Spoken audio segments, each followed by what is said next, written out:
ইমানদার মুসলমানেরা এই কথা বলার সাথে এই যে দুনিয়াদারি সংসার, বিশেষ করে সহায় সম্পত্তি, দরবারে আসবার ক্ষেত্রে কোনো হেজিটেশন থাকবার কারণ আমি দেখি না। ভিতরে দুর্গন্ধ থাকে, তাহলে তো আমরা প্রকৃত মুমিন হতে পারছি না। তাহলে আমাদের আভ্যন্তরীণ উপস্থিতি, এই ঐতিহাসিক কাউন্সিল কনফারেন্স কামরুল হাকিমিনের আলিশান দরবারে এখানে আমাদের বারবার মনে করতেছে এই মমিনিয়াত মাজার রক্ষত ওনার মাজারে পানি যায় না, এটা আমি নিজে দেখেছি।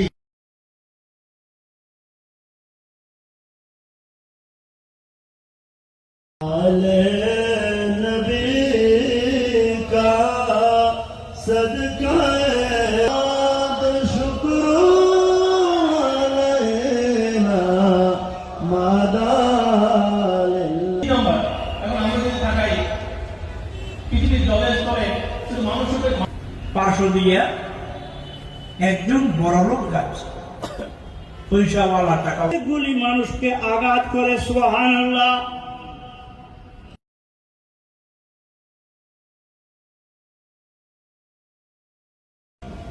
কোরআন কারীমের আরেকটি আয়াত আল্লাহর উপর নিষেধ, অজস্র সম্পদ